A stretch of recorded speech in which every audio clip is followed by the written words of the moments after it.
जय हिंद जय Bharat. SMS classes यानी सरस्वती माँ स्टडी क्लासेज में आपका स्वागत है। और आज अपन चर्चा कर रहे हैं इस वेन आरेख से संबंधित पूछे जाने वाले इस सवाल का। ये सवाल अक्सर हमारे आयोजित होने वाली प्री एसटीसी व पीटीईटी के जो एग्ज़ाम होते हैं उनमें अक्सर इस टाइप का सवाल होता है और वो अक्सर हर एग्ज़ाम में पूछा जाता है और उसमें इस टाइप का एक वेन आरेख दिया जाता है और उससे बनने वाले 4 प्रश्न कम से कम दे दिए जाते हैं जो एक डायग्राम पर आधारित होते हैं। तो कैसे करते हैं इस सवाल को, अपन उस सवाल को सॉल्व करेंगे। एवं अगर आपने अभी तक हमारे चैनल को सब्सक्राइब नहीं किया है तो सब्सक्राइब जरूर कर लेना, क्योंकि हमारे चैनल से हमारी क्लासेस से प्रतियोगी परीक्षा से संबंधित क्लासेस प्रसारित की जाती है। इसी तरह जो रीजनिंग की क्लासें हैं वो भी आती है। तो अभी तक अगर आपने हमारे चैनल को सब्सक्राइब नहीं किया, सब्सक्राइब जरूर कर लेना। तो देखते हैं क्या है इस वेन आरेख वाले सवाल में, कैसे करेंगे इस सवाल को सॉल्व। तो सबसे पहले यहाँ पर 3 आकृतियां दी गई है। एक तो वृत्त है, एक त्रिभुज है एवं एक वर्ग बोल सकते हैं, और इसमें अलग अलग नाम दे दिए गए। और यहाँ पर क्या दिया है कि वृत्त की सिंबल है, वृत्त का सिंबल है जो बुद्धिमान लोगों को प्रदर्शित करता है, एवं जो त्रिभुज का सिंबल है सृजनात्मक लोगों को प्रदर्शित करता है, एवं जो वर्ग है जो सुस्त लोगों को बता रहा है। यानी कि तीनों आकृतियों के बारे में अलग अलग सिंबल है एवं कौन सी आकृति किस सिंबल को प्रदर्शित करती है ये बता रखा है। तो इससे संबंधित सवाल है और उनको सॉल्व करने का प्रयास करते हैं। और मैं आपको बताऊंगा इस प्रकार के सवाल आने पर अपन सरल से सरल किस तरह से सॉल्व करें, वो मैं आपको ट्रिक बताऊंगा। तो शुरू करते हैं पहला सवाल। और अपने को इस प्रकार के सवाल में किन बातों का ध्यान रखना है। तो पहला सवाल है, सृजनात्मक लेकिन सुस्त पुरुष कौन है। यानी कि जो ये सिंबल दे रखे हैं, अक्षर दे रखे हैं, इसमें सृजनात्मक एवं सुस्त पुरुष कौन है। तो सबसे पहले देखते हैं कि सृजनात्मक की आकृति कौन सी आ रही है, त्रिभुज, एवं सुस्त पुरुष की आकृति कौन सी आ रही है, वर्ग। तो अपने को वो सिंबल देखना है जो त्रिभुज एवं वर्ग दोनों में आ रहे हैं। यहाँ पर त्रिभुज तो ये हो गया और वर्ग ये हो गया। तो अपन देखते हैं ये वर्गाकार आकृति एवं ये त्रिभुजाकार आकृति। तो इन दोनों में आने वाले अक्षर कौन कौन से हैं। एक तो यहाँ पर ई बैठता है और एफ।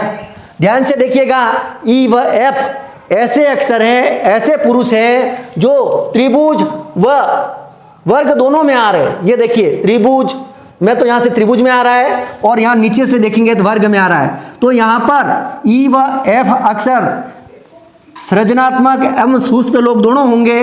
तो अपने क्वेश्चन के अनुसार सृजनात्मक एवं सुस्त लोग कौन से होंगे, ई व एफ। तो अपना सही उत्तर हो जाएगा ई व एफ। अब दूसरा सवाल देखते हैं, कौन सृजनात्मक सुस्त है लेकिन बुद्धिमान नहीं। कौन सृजनात्मक एवं सुस्त है। तो सृजनात्मक के लिए वही त्रिभुज आ गया, सुस्त के लिए वर्गाकार आ गया। सबसे पहले देखना है कौन व्यक्ति है जो त्रिभुज एवं वर्ग दोनों में आ रहा। त्रिभुज और वर्ग दोनों में आना चाहिए लेकिन बुद्धिमान नहीं, लेकिन इस गोले में नहीं आना चाहिए, इस बुद्धिमान वाले गोले में नहीं आना चाहिए। तो जैसा कि अपन पिछले सवाल में देखे थे, ई व एफ दोनों त्रिभुज व वर्ग अर्थात सृजनात्मक एवं सुस्त दोनों में आ रहा था। अब यहां पर क्या कह रहा है कि बुद्धिमान नहीं होना चाहिए, यानी कि वृत्त वाले गोले में नहीं आना चाहिए। लेकिन यहां पर ई वृत्त वाले गोले में आ रहा है और एफ वृत्त में नहीं आ रहा है। एफ कैसा है, यानी सृजनात्मक सुस्त है, सृजनात्मक भी है और सुस्त भी है। देखिए यहां पर वर्ग में भी आ रहा है और त्रिभुज में भी आ रहा है। तो यहां अपना उत्तर क्या हो जाएगा, एफ उत्तर सही हो जाएगा दूसरे का। इसी तरह तीसरा प्रश्न पढ़ते हैं। तीसरे प्रश्न में कौन बुद्धिमान के साथ साथ सृजनात्मक व्यक्ति भी है। अब देखना है बुद्धिमान के साथ साथ सृजनात्मक। तो बुद्धिमान के लिए क्या है, वृत्त। तो वृत्त के साथ साथ अपने को क्या देखना है, सृजनात्मक।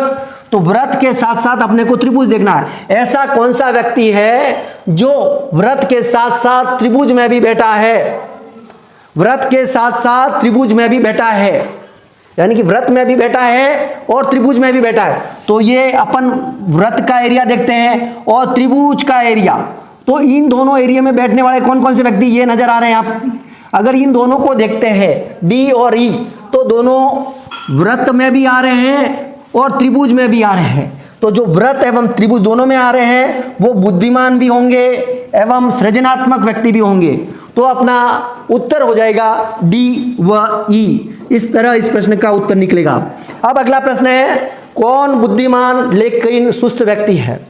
कौन बुद्धिमान भी है और सुस्त भी है? तो अपने को वो आकृति देखनी है, यानी बुद्धिमान वाली एवं सुस्त दोनों वाली आकृति देखनी है। बुद्धिमान और सुस्त कौन सी हो जाएगी? एक तो व्रत हो जाएगा एवं वर्ग। व्रत एवं वर्ग ये आकृति होगी। वर्ग एवं व्रत दोनों में कौन सी आकृति आ रही है? ध्यान से देखिए, ये तो क्या वर्ग, व्रत और वर्ग।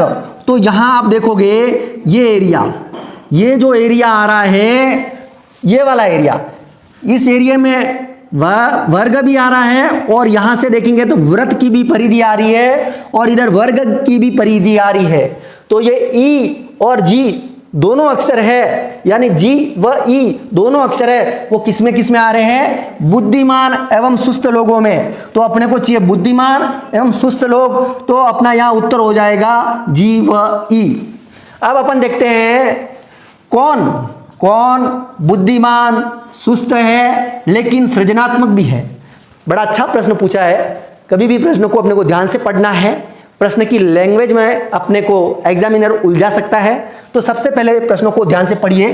कौन सा अक्षर, कौन बुद्धिमान सुस्त है लेकिन सृजनात्मक भी व्यक्ति है? यानी कि बुद्धिमान सुस्त तो है ही है एवं सृजनात्मक भी है। तो बुद्धिमान एवं सुस्त तो है ही है एवं सृजनात्मक भी है, यानी कि व्रत एवं वर्ग के साथ साथ इस त्रिभुज में भी होना चाहिए। यानी कि तीनों आकृतियों में बैठने वाला व्यक्ति कौन है? यानी कि यहां तीनों आकृतियों में बैठने वाला। अब मैं यहां थोड़ा क्रॉस करूंगा, अपन यहां थोड़ा ध्यान से देखेंगे। इस आकृति को मैं यहां थोड़ा पूरा वापस बनाता हूं। इधर से व्रत की आकृति और इधर ये हो गई है और ये त्रिभुज की आपको दिख रही है। अब आपको यहां ध्यान से देखना है सवाल में, और कौन सा पुरुष है जो तीनों में बैठा हुआ है, यानी कि त्रिभुज में भी आ रहा हो, व्रत में भी आ रहा हो और वर्ग में भी आ रहा है। तो डी को देखते हैं। डी इन दो में तो बैठ रहा है लेकिन इस वर्ग में भी नहीं बैठ रहा है। ई तो बैठता ही नहीं है, जी भी नहीं बैठ रहा है। अब ई को देखते हैं। यहां पर ई पुरुष है जो व्रत में भी बैठा है, त्रिभुज में भी बैठा हुआ है एवं वर्ग की भी परिधि में बैठा हुआ है। तो इसके अनुसार यहां उत्तर हो जाएगा ई, उत्तर हो जाएगा।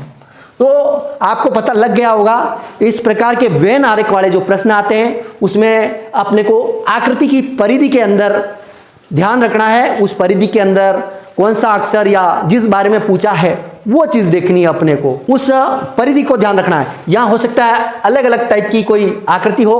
तो इस प्रकार वेन आरेख से संबंधित जो प्रश्न है लगभग हर बार इस टाइप के एग्जाम होते हैं, उनका जो रीजनिंग का पार्ट होता है उसमें इस प्रकार का प्रश्न पूछा जाता है। और इस प्रकार के प्रश्न में 4-5 प्रश्न होते हैं। तो बहुत ही इंपॉर्टेंट प्रश्न है।